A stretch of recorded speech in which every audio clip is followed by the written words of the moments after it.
How's tomorrow? Some stuff happened this week. God, did it ever. Stuff, things, terrifying, horrifying things that have Mm-hmm. set the game industry all a Twitter in various ways. All of Twitter. I like All a that. Twitter. That's a good. Yeah. That's a good turn of phrase. Is that Yeah. your own phrase? No, I don't think I made that up. I think I took that from somewhere. I'm sorry. I'm not that You could clever. have taken that. You No. really think any of us was going to push back on you? Someone would. Someone out there's gonna be like, no, no, I know where that came from. I guess that's fair. I guess that's fair. What have you been up to this week? Christ. I don't know. Okay. Other than just putting stuff up on the site, I got through a little bit more Infamous, which is still really good, and I'm enjoying Mm-hmm. it very much. I've just not been able to dedicate as much time to it as I would like. Do you know how long that game is offhand? Jeff was saying there's not a lot to the side quest stuff, so even if you do all that stuff, you're looking at like 10, 12 Okay. hours. So, it's not. I've sunk about 5 into it at this point, so Mhm. I'm guessing I'm probably around the halfway point at Yeah, right now. seems like you can mainline it in about 8, and then, it's kind of just a matter of how much screwing around you do, if you want to get collectibles. I don't know if there are collectibles. I'm assuming this game has collectibles. It's an open world game. Yeah, I haven't. I don't think I've found any collectibles at this point. I Oh, mean, I've really? done a That's bunch of the good. side. I've done a bunch of the side stuff, just like taking down all the different government agency sections and clearing sectors of the city. But I haven't found any like collectible items or anything yet. Maybe I just haven't really been looking, though. That might be the Is, problem. are you wearing a Dario Argento t-shirt? I am. I'm wearing a Suspiria T-shirt. I was gonna say, I'm not sure. I'm not sure what other movie you'd be wearing than Suspiria. Have you seen the trailer for that dude? Like that dude is also one, amongst many. Well, like most directors become horrible. Right. Most creative folk become horrible. I will become horrible at some point, if not already horrible at the moment. Yeah. Did you see the trailer for his Dracula movie? I did. Yeah. It looks real, real bad, and I've been told it is real, real bad. It looks terrible, and it really bummed me out. I'm not like a Dario Argento super fan. I like Suspiria all right, but I think I respect him more than I enjoy his stuff. Yeah, some of those classic movies are certainly classics for a reason, but I don't know. Like I've seen two Argento movies I liked, and Suspiria is one of them. So They should yeah, just have Dario Argento direct Phantasm 5. that's coming, isn't it? I saw you Yeah. talking about that the other day. Yeah, Phantasm 5 is Isn't the coming. Phantasm Fight guy? Isn't it like the guy from Phantasm dead? No, No, really. the old guy, the creepy dude. Yeah, the old creepy guy. I thought he was dead. Oh, no, he's not. No, he's not. Yeah, I was just Phantasm. saying. If you have not seen that series, people will at least probably know the iconic sort of ball with the Yep. wing spikes on it, and it drives into people's head, and it's fantastically bad. I mean, the first two I think are legitimately good, as most horror series that go past two tend to be. Yeah, I really like the world, and I am fascinated that in 2014 they are going to make one more of those. But I'll give the director credit. I don't even know how to pronounce it. Don Carcelli, is that right? Probably. I don't know. Carcelli. He directed Bubba Hotep. I don't know how to God, pronounce which I have not seen since probably like right after it came out on DVD. Okay. And anyway, he, mentioned that like over the years, lots of folks have wanted to remake Phantasm, but he wanted to wait on a remake of Phantasm that someone else did with a lot of money, so he could close the book on his take on the mythology, which I think I can respect that, even if that series has gone off the rails a long time ago. So I've only seen one Phantasm, and it is Phantasm. Uh And huh. I saw it when I was 14, like watching on HBO in the middle of like a Saturday afternoon someday or whatever. And all I remember about it is creepy guy and ball. Like I can't really remember any of the actual stuff that happened in the movie. It's been so goddamn long. You Should should. I go Mm-hmm. back and Yep. watch all the Phantasm movies, Patrick Klepek? When Phantasm 5, it's already shot. Like they've secretly shot the movie in little bits and pieces over the last 2 years. So it's not like they're Okay. announcing Phantasm 5 and then it's going to come out sometime next year. Like it's coming out this year. Okay. Yes, I do recommend you watch all of them. They have a goofy, endearing nature to them that allows them to go above and beyond how bad some of them become as it goes along. But yes, you should. You should Okay. watch it. Just to go back real quick to Uh-huh. the infamous thing when you were talking about collectibles. For some reason, I thought you meant like hidden stuff to find. I didn't realize you were just talking about like shards. Yes, there are Okay. shards to collect. There are so many shards to collect in that game. I have collected so many shards already. What do the shards do? They are how you upgrade your powers, Okay. and they are extremely helpful as that stuff. And they're plentiful too. So you will collect many shards as you begin to play that game. I I just played Dark Souls all week. Yeah. That's all. My wife was sick this week, so she was going to bed at like 8:30 every night, and I played Dark Souls 2 until 1 a.m. every single night this week. You are not alone. I went over to a friend's house, Kotaku writer Tina Amini, last night, and as I Hmm. went over to hang out with her for a bit, she was playing Dark Souls. And every time I talk to anyone over the last like week and a half, they are all playing Dark Souls. Everyone is goddamn playing Dark Souls right now. It's really gripped me in the last couple of days. I mean, I really only started playing in earnest on Monday because I took the day off to kind of dive deep into it, but uh, it wasn't really grabbed me the same way the original Dark Souls did, and then I made my way to a section of the game called Iron Keep. Hmm. I have not had too much trouble with the game so far, and then Iron Keep just completely flattened me in Ooh. the most embarrassing way possible. It was such an incredibly difficult section for all sorts of reasons that required like careful planning and like leaving and coming back and strict memorization of a boss and its habits. Like it was all the things that I really really like about Dark Souls when it's doing when it's doing its best, and it's a gorgeous environment. I think Dark Souls 2 kind of for the most part looks kind of crappy. Hmm. I know there's been a brouhaha over some pre-visuals that were released and what it looks like in practice, but it's not all that aside. I think Dark Souls 2 looks kind of crappy in a lot of spots, but a spot like Iron Keep just looks unbelievably good. The lighting's fantastic. It makes you really excited to check out how the game looks on the PC version. And yeah, Which is so where I will try it if I ever end up trying it, I think. yeah. The reason Iron Keep for if I don't want to spoil it too much because a lot of people are waiting for the PC version, but Iron Keep has a lot of archers and Hmm. has a lot of has these like guys with these big maces that I just keep messing up the timing on, and if you miss your timing, they're going to just completely wreck you.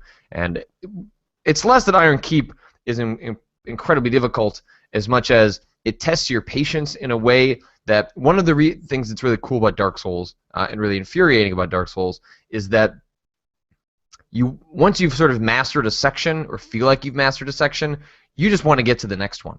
Hmm. But the game doesn't do checkpoints like most games. It's not like you get around the corner and it's like checkpoint. Like you're gonna spawn in that room now that you've made it there. Like you'll get 7 or 8 rooms deep, screw up, and then you just go back to that bonfire, which is probably a long ways away, and all of the enemies have now respawned in their exact locations. So part of what was happening to me in Iron Keep was just I know how to do this room, Hmm. but it's gonna take me 15 minutes to clear it out. I Ugh. don't want to fucking do that. I don't want to do it. See, And these are that's the what. things. These are the things that repel me from all things Dark Souls. Like these are the sorts of things that would drive me absolutely crazy. But that's what the game is trying to communicate to you. Is like, look, like you can't take anything for granted. Every inch in this game you have to earn, and just because you earned it before doesn't mean you get to hold on to it. And it's a game where if you find yourself sort of sprinting through sections and not being careful, then maybe it's time to turn the game off and come back to it later. Or what is a common tactic is you'll go through a room a bunch of times, you'll clear it out, and then once you have an understanding of what the enemy behavior is, you can just weave through everybody. Because what actually happens when you fight the bosses in this game is very rarely is the checkpoint slash bonfire right outside the boss door. Right. Oftentimes it is like 2 rooms away. So one of the last puzzles before you actually worry about how you even fight the boss is figuring out, how do I get to the boss without getting hit? How do I get to Yeah. the boss without engaging with any enemies? Because oftentimes you jump into a boss and then you just get your ass whooped, and you don't spend any time figuring out the strategy of what you need to do. So you're trying to find a way to get to that boss as quickly as possible, so that you can focus on figuring out what they're doing, what your strategy is, and yeah. So I'm in that stage in Dark Souls 2. For folks that know what I'm talking about, I've collected the 4 Great Souls, and I'm now headed to the castle.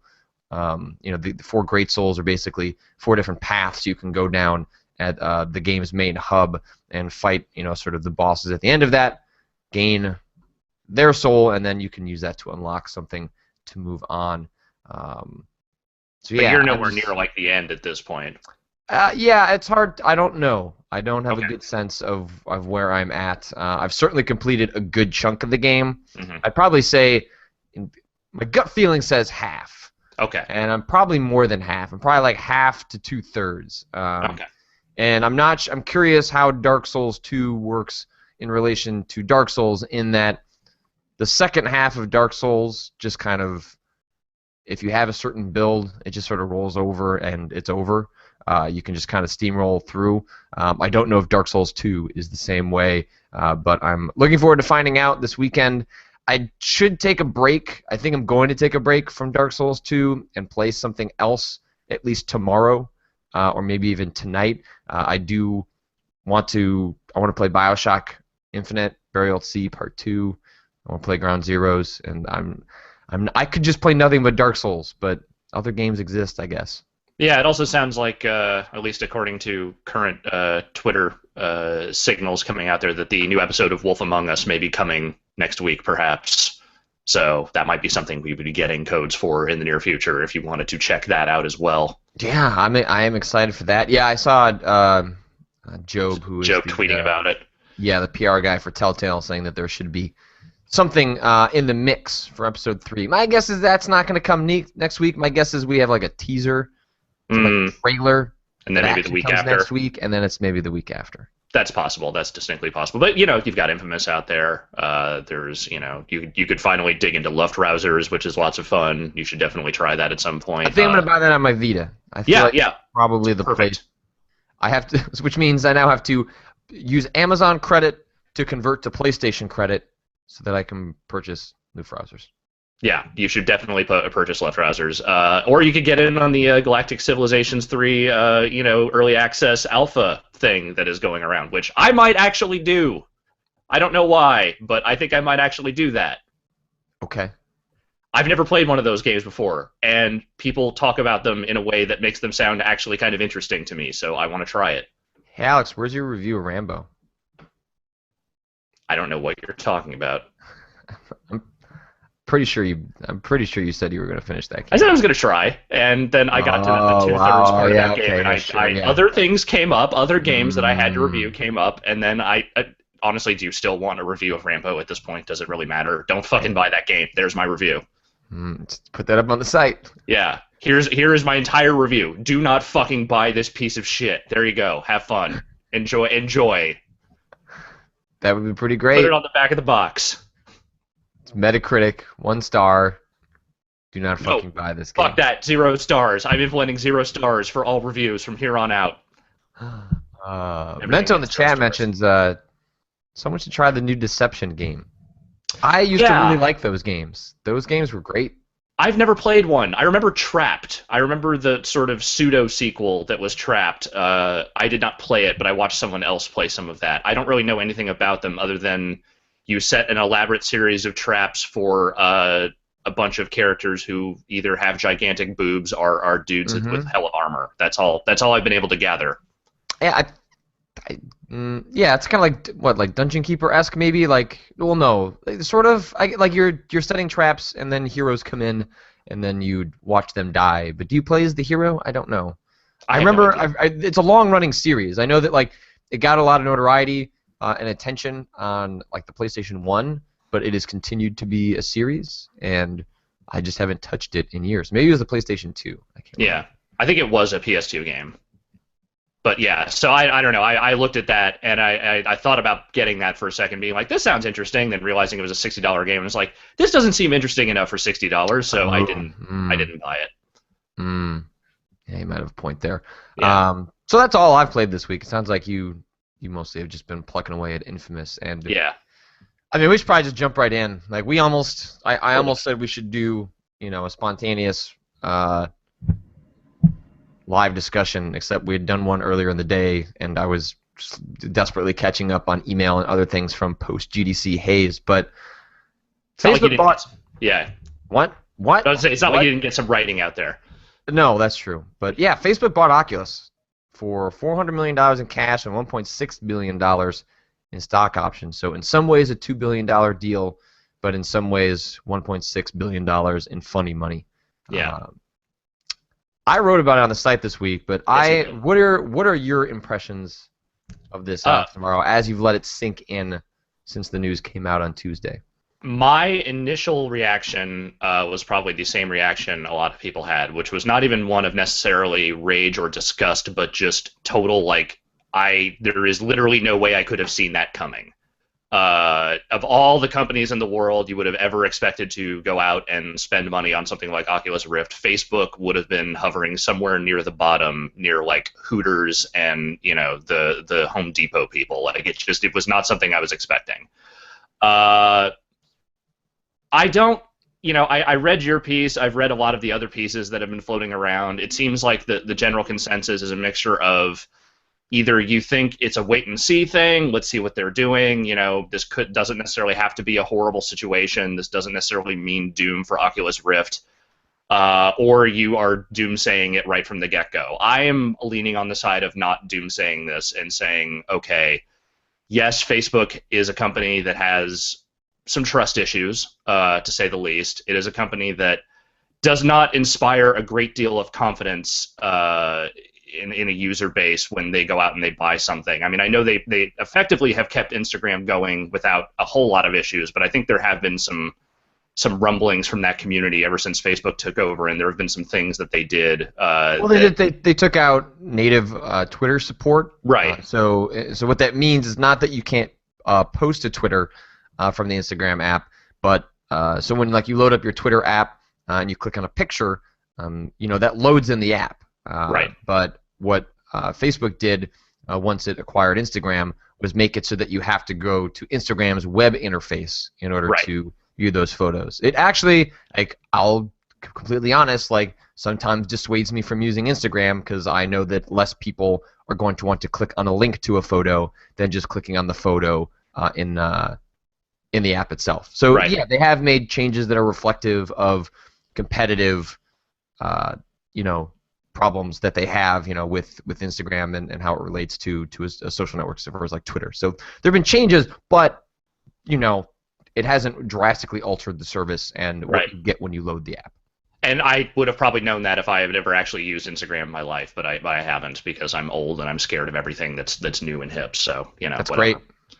But with that in mind, reading what they had to say about the company and reading, what the guys from Oculus have said in the wake of all of this, it doesn't give me the impression that Facebook is out to meddle in this thing and, screw up what they have going. I mean, if anything, it just sounds like they want to give them the resources to make this a successful product, which sounds great on paper and could totally get fucked up at any point.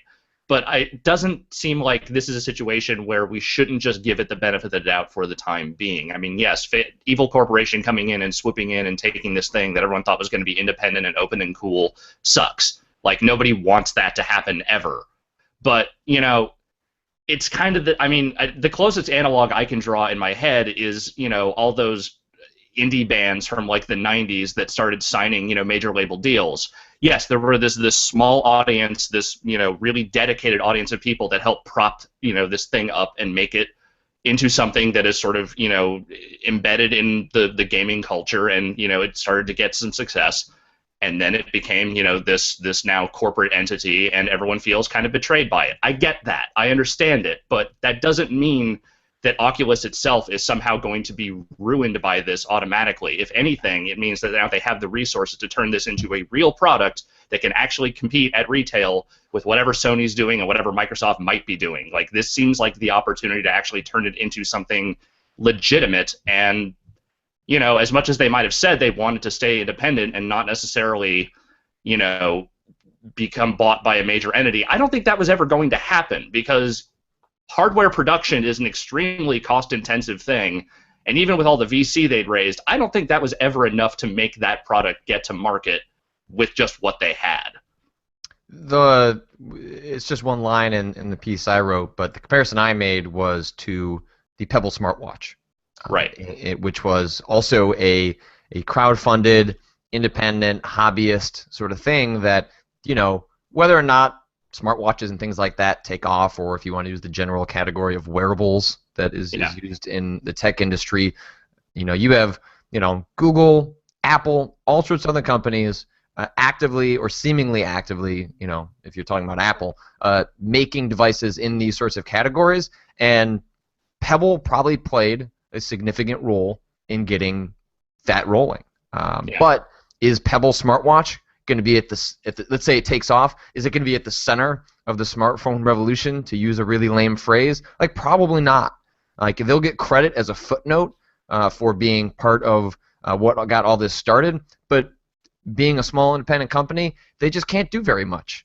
You may like your smartwatch, your Pebble smartwatch and all that, but it's not going to be a mass market device, and I think Oculus saw an opportunity to not become a footnote like Pebble was, Right. where Oculus becomes the reason that VR gets its shot, its moment in the sun. Doesn't mean it's going to succeed. It could easily be 3D all over again, but Oculus is the reason this is happening at all, and it very easily could have been that someone else just stepped in, took all the credit, got the mainstream attention, and Oculus was just sort of like, well, they got it rolling. But just because you get something, just because you come up with the idea first, doesn't mean that you're the one that gets credit for doing it best, or, you know, the one that brings it to market necessarily. Right. Yeah. And, you know, one of the primary complaints I keep seeing about this whole thing is the notion that, you know, it's not a gaming company that bought it. You know, why didn't a gaming company pick this up? And I think that's kind of the opposite of what anyone should actually want, because if say, like, Microsoft bought it, then that product would then only probably support Microsoft, you know, approved games. Like, if, you know, EA went out and bought that thing, like, who's to say they wouldn't turn that thing into something that only, you know, is applicable to EA products? Like, this is a company that has no real stake in the industry insofar as, you know, whether or not, like, it's a platform for dumb social games that a lot of people don't like, but it's not, like, it has no direct competitors in the major gaming space, which is where this thing still seems to be headed. So, you know, yeah, maybe it might, you know, it has a corporate overlord, but there's nothing to suggest that it will somehow become limited to only Facebook technologies because, you know, Facebook has bought this. It seems like, if anything, they just wanted to keep it developing on the same path that it always was. You know, I think what's going to be most telling is what happens in the next couple of months, because, you know, I think it's curious they didn't announce any of the benefits of this acquisition up front. I think it's Palmer Luckey, I think his last name is Luckey, is the founder of Oculus, the company that makes the Rift, and he basically started doing damage control on Reddit almost immediately in sort of the Oculus subreddit, where a good portion of the community is sort of centralized around sort of VR discussion. And, you know, he outlined and made promises that, you know, obviously he could break, could choose to not be true later down the line. But, you know, he said you'll never have to have a Facebook account in order to develop for the Oculus. You're never going to have a Facebook account in order to publish games that use VR. You know, the Facebook interface is not going to get slapped onto the Oculus Rift.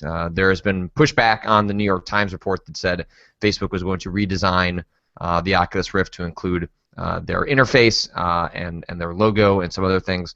That has been categorically denied, and Palmer Luckey said that's not going to happen. And some of the things he talked about were that, look, be patient. The reason this is going to change what we get to do is coming. The things that he hinted at were, one, that the Oculus Rift was built out of mobile computing parts in order to become cost effective, but that's not what would result in the highest quality product they could create. That's no longer going to be an issue the indication seems to be that they'll be able to to buy the parts they want to buy and sell the thing at cost. That seems to be what Facebook is going to allow them to do, which will result in a higher quality device than we would have gotten if they'd produced it independently. And the other thing is that Oculus is going to be able to go out and spend money to produce content, to give developers money to go make games for the Oculus rather than waiting for them to come to the Oculus. But those are things that didn't happen on day one, aren't news that you get a part of an acquisition, but could certainly turn the tide and earn more goodwill towards some of the ire that's been directed at the buyout so far. It's just a matter of what does soon mean? Is that 6 months from now? Is that a couple of days from now? But I think the moment we see that stuff, you maybe get people getting a little more on board with what happened. Yeah. There's some people in the chat talking about, waiting and seeing, and, I'll believe it when I see it and all that. And it's like, well, that kind of should have been your attitude with this whole thing from the get-go. I mean, as much as Oculus sounded great on paper when it was still independent and it sounded really cool, like, there was always a possibility that whole thing could have blown up at any point. As much as they had the VC and they had the development and they had, obviously the talent, especially once they brought Carmack and whoever he brought with him in, there was always a chance this whole thing was going to fucking blow up in their faces. And in this case, now they actually have a backer. It seems like they are in a position now where they are actually going to get this product out. And, yes, you should be cautious. You should be thinking about this and saying and looking at everything they're saying and going, yeah, I'm a little bit skeptical of this until it is out on shelves and you are seeing what it actually is. Right now, it seems like it's headed in a good direction. The Facebook thing is weird. I have my own problems with that company. I don't necessarily even like having a Facebook account anymore.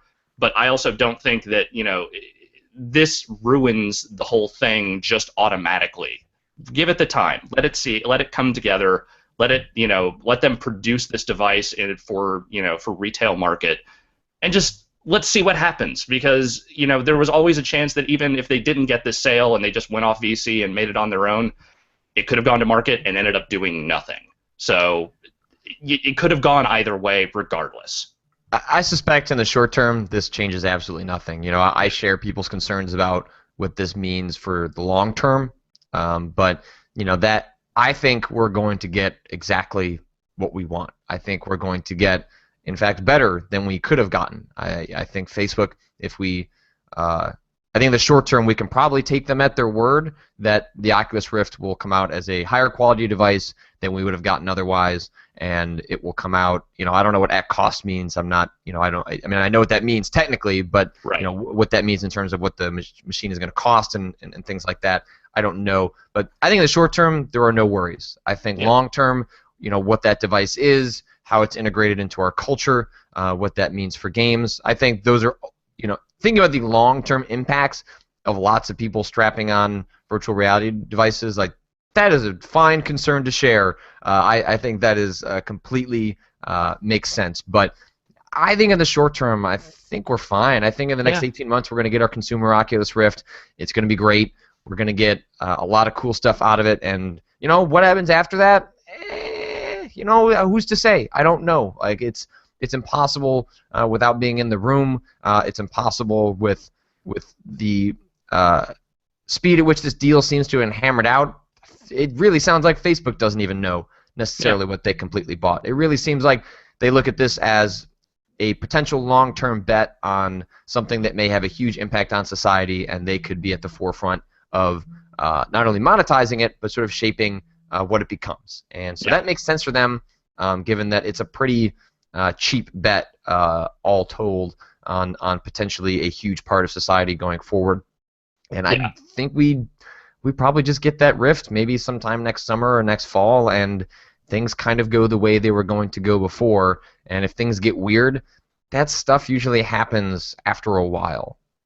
Yeah, I think the thing, if we're going to be worried about anything, let's just be worried about the health of Facebook in general, because that company, what did they spend, $16 billion on that WhatsApp or whatever, and yeah, I mean, a lot of that is stock, so a lot of that is speculative money, but the way they're going around acquiring stuff, you have to hope that company really does have some deep coffers, because I know they're publicly they're trading okay, but you don't necessarily get the impression they can keep throwing around money like this and still can remain a healthy company if they keep this up. Well, I mean, not to get into tech talk with Patrick and Alex, but what I've read and my understanding of those acquisitions are that both Instagram and WhatsApp represent Facebook buying users, Right. essentially. That's why you'll often see the analysis of those acquisitions being how much did Facebook pay per user? Does that make it a worthwhile purchase? And $1 billion seemed crazy for Instagram at the time, but in the interim, it has come out that that was actually probably very cheap for the amount of users that don't use Facebook that it purchased. WhatsApp is extremely popular abroad, brings in a lot of people in markets that don't use things like Facebook. And Instagram, I know, was very popular amongst the younger crowd Hmm. that doesn't necessarily post them to places like Twitter and Facebook. So I mean, those for them, those are more like defensive measures. It's Yeah. acquisitions that bring in users that maybe might use Facebook, but for them, they're just interested in more eyeballs, and Yeah. they're doing that before those services become disruptive to their core model, which Twitter is. So it's like, well, you might as well control those things and let them be disruptive and own them, rather than them having been disruptive and kind of take you out at some point. Yeah, but users by themselves are not money, so you got to hope those actually translate into something beneficial for the company long term. So here's Yeah. hoping. So, well, we'll see. Yeah. I'm still super bullish and excited about VR. I don't know what its long-term market prospects are. I share people's concerns. It could be the return of 3D. I think it could very easily go down that path. But I think what VR isn't going to be mainstream for I think 5 to 10 years. I Yeah, think it really is if it becomes that at all. but it will. What I mean by that is that I think VR is similar to, what we're seeing with like Google goggles or Google Glass rather, and things like that. Is that people having this device that you're putting on your face is going to keep it in novelty status for a lot of people because Right. everyone that I've given it to, I'm like, hey, this is super cool. You should use it. They do really like it. Like people get over that fact, but the idea of like wearing that outside of the novelty factor, I think is a huge hurdle for a lot of people, and rightfully so. It's Yeah. super weird. But imagine, in 5, 10 years, if VR is just like, it's in your contact lenses or it's in, your eyeglasses and the lenses themselves. All you're doing is clicking a button and then like the VR stuff is on. I don't know exactly how all that works, but that seems like the end game for any of this stuff is it being completely inobtrusive and just sort of naturally part of things we're already wearing, and then that's where the real potential for VR comes into play. But that stuff doesn't happen until VR is mass market and prices come down, Yeah. components shrink, and they can start working on getting those things smaller and smaller and smaller. Yeah. Or it could always get. Did you see Her? No, not yet. But There's a there's I'm actually a surprisingly strong video game element in that movie where he is playing games and it is this giant projection, like sort of almost holographic thing that comes out and is like kind of surrounding him, and he's like staring at this giant image that takes up his entire living room, but it's not on a screen. hmm That seems like a cool different way to sort of approach it beyond just like wearing a giant headset. And that was that movie takes place like what 15, 20 years in the future, so who knows? Yeah, I mean, I think this is all stuff that we're going to see in our lifetime, and how it plays out in the mass market is anyone to say. But when one of the generic ideas people have come up with is imagine at the Super Bowl, like if there was a camera that was going all the way down and was down in the field, and you could put on an Oculus Rift and look around and see the game happening in real time, like that sounds pretty fucking cool. Like that Yeah. sounds. I would pay to do that for a Bears game. And Would you pay hundreds of dollars a year for all 16 Bears games?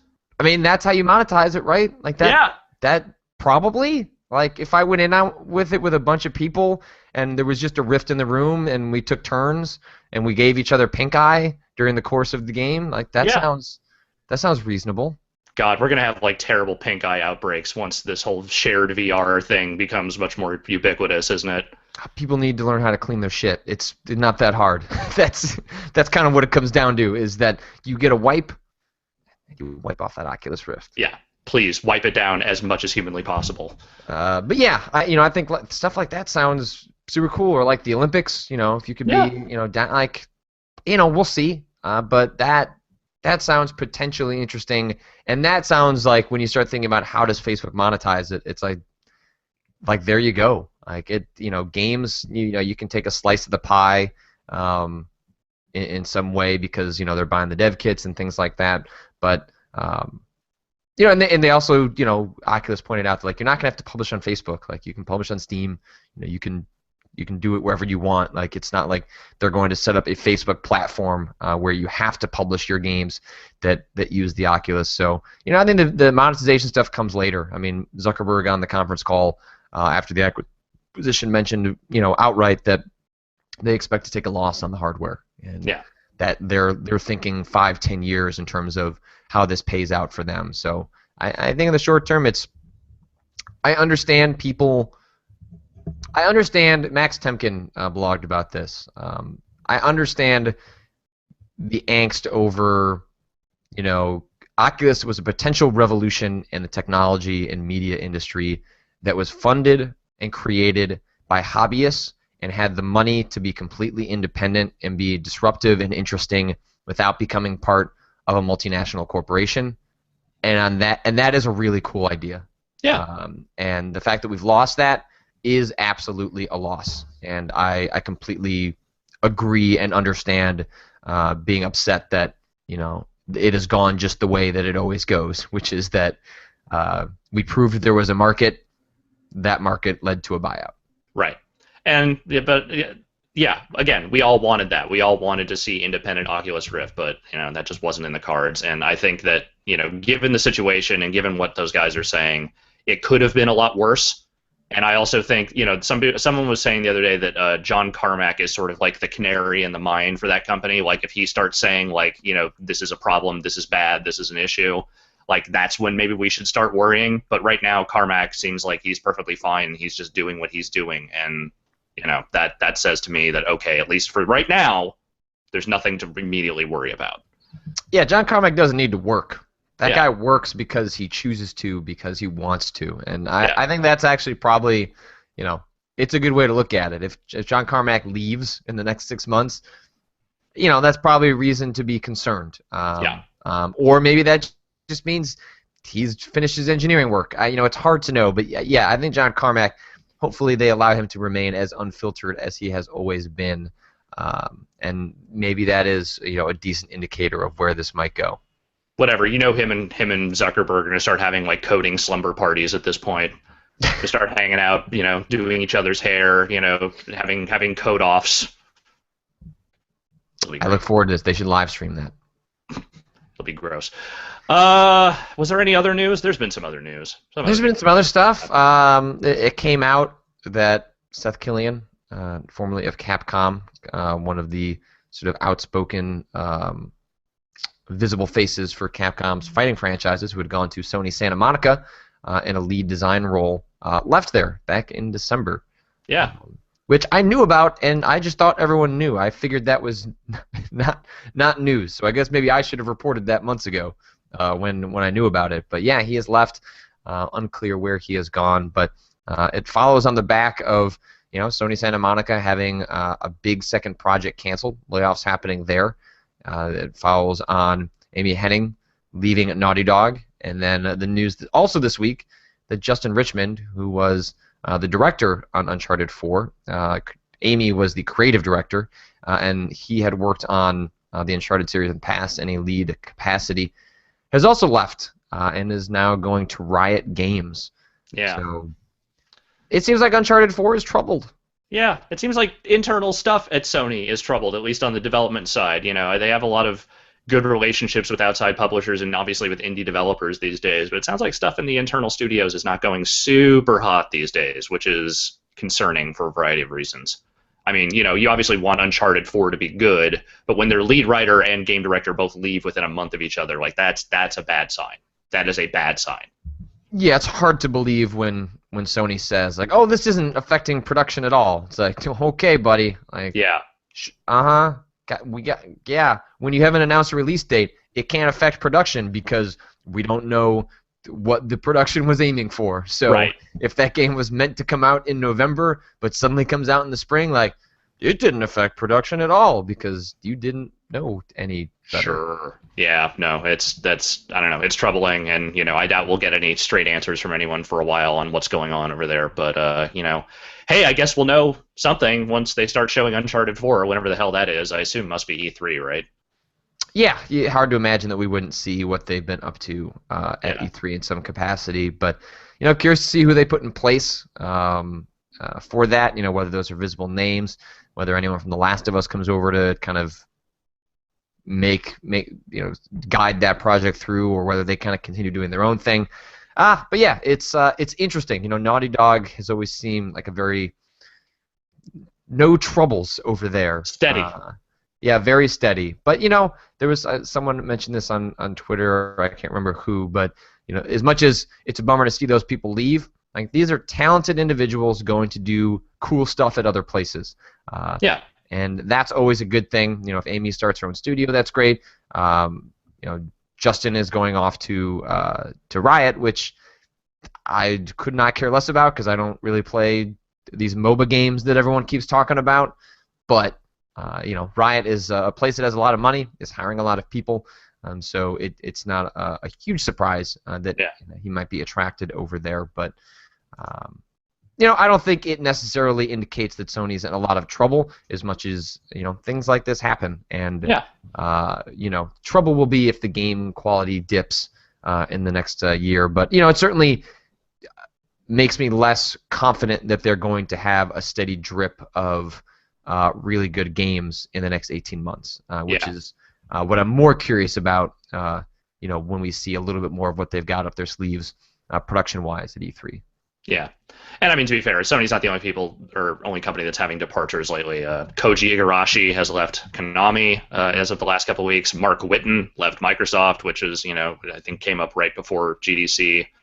So it's like there's a lot of turnover and a lot of change going around the industry. It's not just Sony having these deals. So and related to Naughty Dog, so Sony software marketing manager. I'm gonna butcher this name, and I apologize. Serkan Saloon. I would want to say maybe that's his name. Told CNN Turkey that they were asked about a sequel to The Last of Us, and according to a translation that IGN did, he said, "There's no information about a new Last of Us game, but I can share this knowledge. As of this summer, The Last of Us will be coming to PS4, both on PSN and physically. The PS4 version will also include the DLC, so you'll be able to play Left Behind as well," which that is a surprisingly straightforward answer from someone, which is pretty great. And then, of course, Sony categorically denied this thing that is, was on CNN. But would I know anything about that and be able to just kind of wink at this camera? Like, I couldn't say. I couldn't say, Alex. That's not something I could do. Okay, you could not wink. That's fair enough. I couldn't.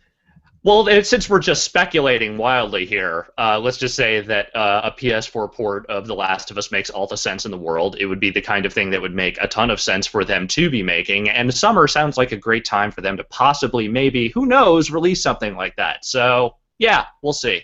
Yeah, I don't. Yeah. That's weird. So. Yeah. Are you having seizures? Are you having an aneurysm? What's going on? Yeah, I don't know. I'm so surprised at this news about Leland Yee. Yeah. So let's talk about that for a minute. Yeah. Why don't you guide us into the Leland Yee news of the week?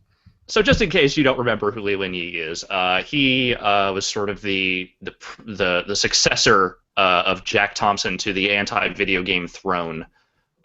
He spent a lot of time and a lot of California state money trying to get. I can't remember if was he trying to get games banned, or was he just trying to get like tax companies on violent video games? Let's see. Let's look up Leland Yee. Well, now all the headlines are about his damn arrest. I can't remember exactly but he was definitely an anti-violent video game activist. That was his thing. He was trying to keep the violent video games out of the hands of our children because they were, morally bankrupt, and He was taking companies to task for all this shit.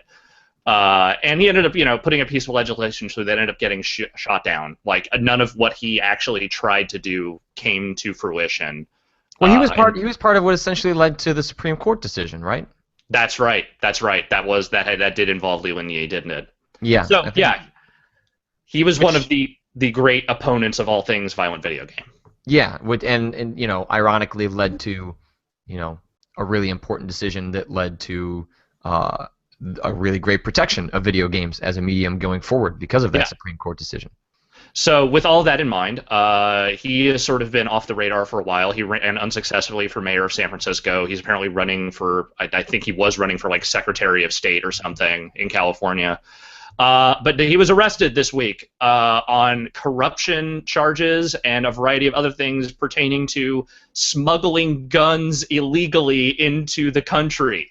He was busted by an undercover agent who was posing as a mobster that that apparently he had campaign debts he was trying to erase, so he decided that he was going to help this fake mobster try and smuggle guns into America through shady connections he had. Which involved including Chinatown gang member. I can't remember what his actual name is, but he is referred to as Shrimp Boy in all of the documentation on this. And he was apparently known as Uncle Leland in the annals of this group. This group of Chinese Freemasons who were probably actually just a triad front, and that is. Moral hypocrisy is certainly something that exists in politics and is everywhere, and people get busted for corruption and all sorts of horrible shit all the time. But to literally go from railing against violent, media and saying that, violent media has no place in our society to literally trying to illegally smuggle guns into America is one of the most stark examples of that I can possibly conjure ever. I'm pretty sure at some point I read some article where it said he was trying to hook some people up with rocket launchers. Oh my god. Oh my god, dude! Yeah, the guy who was against Grand Theft Auto can hook you up with mad rocket launchers. Like, how fucking amazing and perfect and just completely insane is that? Completely insane. That it would go from that side of the equation so far to the other one. Like, so much so that you have to, like, someone was saying that dude was just like a viral marketing campaign for some GTA thing. And you know what? I would believe it at this point because that is such an insane, I can't, It's a wonderful, It's mind-boggling. wonderful irony. That is karma of the ultimate caliber. Like, it put a big smile on my face when I saw it. He has his beliefs, and I disagree with him. You try and respect that as much as you can, but the way he went about it, the kinds of beliefs he had, like, this is pretty great. At the same time, can you think of a better smokescreen for all your illegal mob activities than to just focus everyone's attention on getting rid of violent media? Mm-hmm. No one suspects the guy who is going around, stumping, to remove violent media from the hands of our children to be a fucking gangster. Like, no one sees that coming. So you're saying he's like Octodad. Yeah. He's a completely normal politician until he's not. It's I really enjoy how much you enjoy this. Look, I try not to engage in Schadenfreude too much, but like that guy, man. That guy sucked. And that guy sucked not just because of the video game stuff. Like, he was a pretty shitty politician all around. Like, most of the stuff he got himself involved in was pretty worthless. And now that I realize it was all just a front for him to, do his, like, shitty mob activities, like, that makes perfect sense. Mm-hmm. Unbelievable. Leland Yee. Well, Leland Yee. Don't come after video games, because it'll bite you in the ass, I guess. Is that the lesson? Is that the lesson of this? I mean, no, but at the same time, that has kind of proven true over the years, hasn't it? I mean, Jack Thompson certainly didn't end up very well in the end of all of that. Leland Yee obviously has not ended up very well in his situation. I'm trying to think who else there even would be, but those are like the two main ones, right? Yeah, we attract a lot of crazies for some reason. I don't know what the deal is. Yeah. Video Ugh. games. Video games. Halo Spartan Assault coming to Steam, Cool. which that game is apparently not very good, but hopefully that is an indication that we will see more from Microsoft on Steam in the future. I know that there were at some point like a leaked Steam list of like games coming, and Halo 2 was mentioned, I think, on there at some point. So maybe Spartan Assault is just dipping the toes to a more uh, collaborative relationship with the Steam marketplace. That would certainly buy Microsoft some goodwill to put their games up there at some point. Yeah, yeah. I mean, this makes sense, but at the same time, I'm not exactly going to run out and go buy, the PC copy of Halo because I don't really need that at this point. But Yeah, and it certainly doesn't mean that suddenly, you could expect that Halo 5 is going to have a PC version at the same time. I yeah, highly, highly doubt that. no. But, even back catalog would be cool. So maybe that's what we see at some point. Some people are bringing up Joe Lieberman in regards to the whole anti-video Mhm. games thing. Yeah, he didn't end up as badly as everyone else, but he could not possibly be any more irrelevant at this point. So, That's definitely true. yeah, He retired, right? I think so. Yeah. Divekick, developer Iron Galaxy, to work on the second season of Killer Instinct. Yeah, I saw that, and if it, since Chicago Double Helix, represent. yeah, Double Helix is moving on, obviously, because they were bought by Amazon not that long ago. They're working on other things, I assume, and I cannot think of a better company to take over that project than Iron Galaxy. Dave Lang seems well suited to that sort of project, wouldn't you say? Yeah, no, it seems like it actually seems like a really good fit. They have certainly proved they know how to work on a fighting game. Whatever you think of Divekick, if you look at their work on what they've done with Capcom over the years, Yeah. those guys, they know their shit. And so working in a little more creative role on the second season of Killer Instinct, which I just love the fact that they're called seasons. I think that's really cool and smart and interesting. Yep. Curious to see how that sort of plays out. Yeah, I'm not sure how much there is to say except that, yeah, I think it makes a lot of sense, and I'm looking forward to taunting Dave Lang about it in the future. It's not like we don't already have a whole host of things we can taunt Dave Lang about, but let's throw one more on the pile. Why not? Yeah, those things are archived on our website for Yeah. all to see. You can and should watch them by all means. Speaking of companies, Well, I should mention just before we get to yeah, talk about that, if people have any questions they want to drop in as we wind this down, given that this is on a time delay, now would be the time to do that. that is a good Go point. on. I was just going to say, speaking of companies, Electronic Arts did not win Worst Company in America in 2014. They were eliminated from contention relatively early in that tournament this year, which maybe gives me a little bit of hope that people are finally starting to get a little bit of perspective on this whole thing. I mean, yes. Who's in the running this year? Is it like Time Warner Cable or something? Bank of America is in there. Time Warner, I'm pretty sure, is in there. Mhm. You know what? Let me look it up right now because I haven't actually looked to see who most of the other companies are. I just saw that they got busted out of the tournament, which good. America 2014. They lost to Time Warner, which is correct. Yeah. That is a correct thing. Let's see.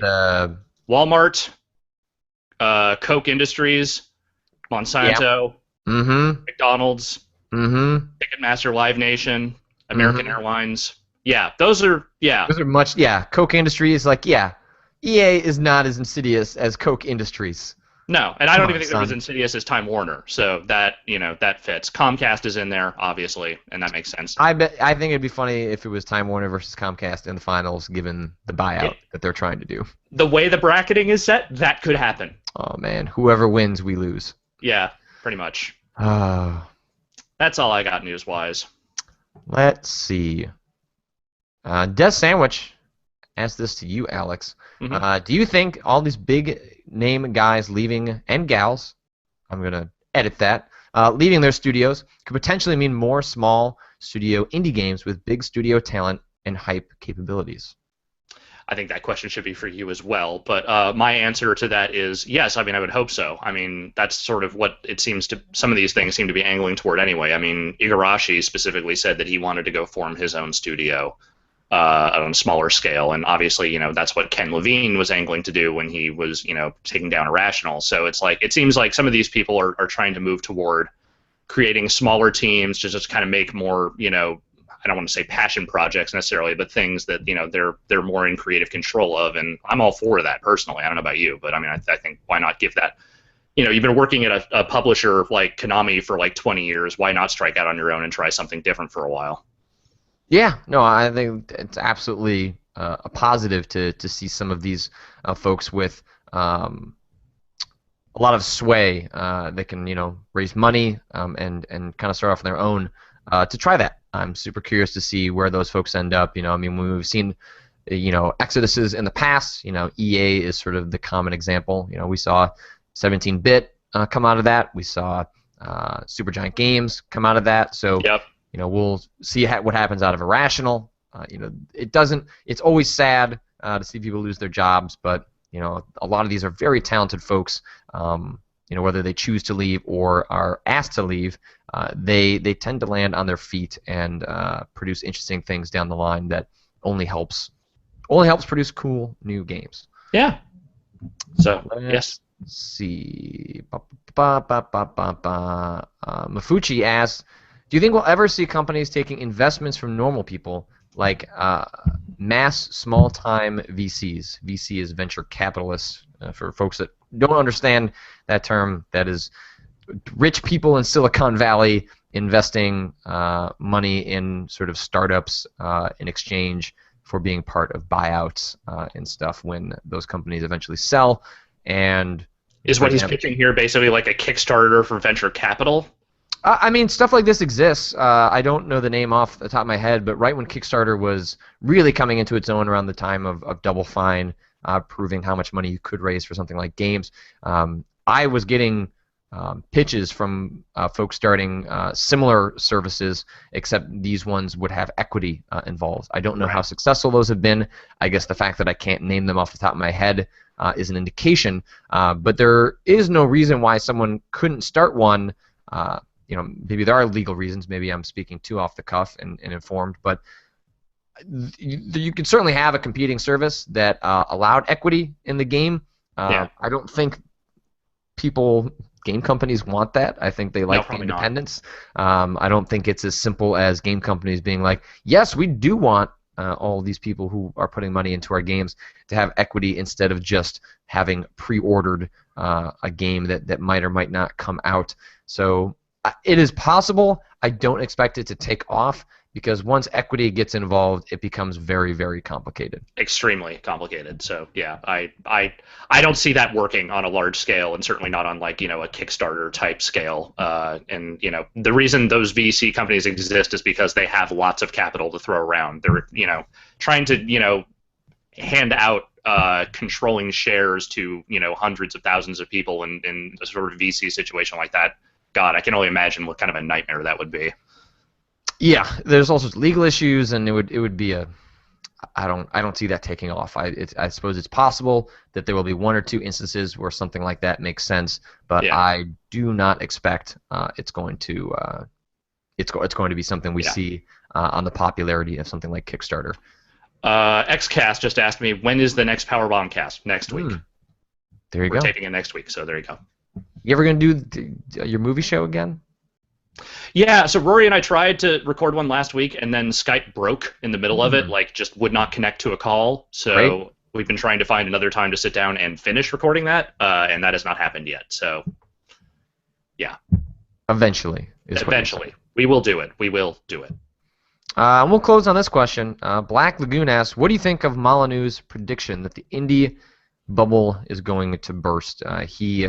I don't know who he was talking to, but he was talking to some outlet at GDC in which he said that there's basically an indie bubble, and at some point it's, as Black Lagoon points out, going to burst. I think that's unlikely, or at least what might happen that seems to make a little more sense is that when Steam, I believe inevitably, becomes an open-ended store like the App Store, where you just have to meet a certain set of requirements to be published. Then it doesn't have to do anything with quality, doesn't have anything to do with whether Steam wants it there or not.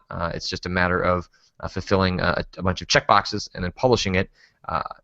What will happen then is a difficulty of curation and discoverability, which continues to be a problem on all marketplaces, especially more open ones. And I think as far as an indie bubble bursting, I think what happens is that a place like Steam doesn't become a guarantee of success anymore. There used to be a time, especially pre-early access, where if a game was on the front page of Steam, you're rich, man. You got it. Or at least you're going to be successful and be able to make your next game. That's going to be less and less true when we're seeing dozens and dozens of games going up on that marketplace every single day. Yeah. It means that Steam has to get better about curation. It means that independent developers have to get better about promoting themselves and learning what PR and community building is, which a lot of them struggle with because it's its own talent and skill in its own right. So, in so much as a bubble bursting, I just think it's going to become more difficult for independent games to get noticed when there is just more of them out there. Yeah, I remember the one part of his quote that I don't know if it necessarily applies to the game industry. He was talking about the cycles that things tend to go in, where I think he was comparing the music industry, where it's like there are times when the independent scene becomes sort of the dominant factor, and then there's the times when everything that comes out is kind of more manufactured and done by major companies. And he was sort of trying to apply that to games in the sense that okay, right now indies are the big thing. They're kind of out. They're definitely out. They're grabbing more attention, and if not outselling, then certainly becoming more significant culturally than a lot of the games being produced by major companies. But he seemed to be implying that over time that will just go back to the way it was, because that's how these cycles sort of work. I don't know if that entirely applies here. I think you're right in the sense that the only thing that can really kill the indie scene right now is just an overabundance of content that isn't necessarily able to get out there and be seen because of, like you said, the way Steam just sort of kind of throws everything up there, and there's no real barrier to entry. I also think Molyneux's, I mean, if I'm completely frank, he's kind of he's an aging man on kind of the fringe of the whole game industry at this point. Like, he knows a lot, he has made a lot of games, but his actual involvement in stuff seems pretty tangential these days. And I don't necessarily know that I would go to him first when looking for sage advice on how the patterns of the industry will progress from here, personally. I think that's fair. And yeah. I think that. What are you going to play this weekend? I'm going to finish Infamous. Okay. I'm going to start in on Galciv 3. We'll see how I actually get into that, but I'm going to try it. I've always wanted to play one of those games. I just never had a chance. I'm in. You should stream some of it this weekend. I want to see you play Galciv 3. Yeah, I'm going to failed to play Galciv 3. I'm going to start it first and see how I do, and if I'm able to kind of pick it up, then I might try streaming it. We'll see. But other than that, I don't really have any specific plans. Just gonna play some games. Going to a show tonight, and going to see Sabotage tomorrow night with because fucking Schwarzenegger might as well. And yeah, that movie looks terrible. Yeah, I know. I'm gonna go see it anyway. Okay. All right. Good. I know what I'm getting into. Someone has to. Yeah. It's fucking Schwarzenegger. I go see Schwarzenegger movies. Just what I do. Yeah, so I'm probably going to continue to pluck away at Dark Souls. My intention is to play and finish Ground Zeroes this weekend, and then at least start up on Bioshock Infinite Burial at Sea Part 2. I'd like to check both those out. It seems like those are both things I could reasonably finish on like a Saturday afternoon. And just so I can try and keep pace with what else is happening out there, given that I probably have another 20 hours or so in Dark Souls to get through.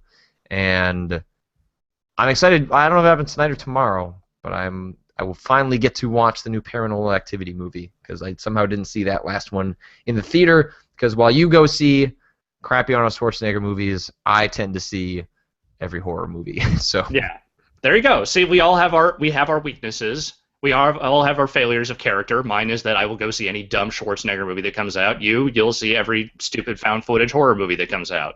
I heard this one was pretty good. But yeah, give it a shot. Why not? I bet it'll be great. I appreciate your sarcasm, you asshole. What are you talking about? I'm into this show. I'm done. I'm All done right. talking to you. So that is it. We will see you guys on Monday, and in about an hour, I will be playing The Binding of Isaac on the site as we have for a couple of weeks now.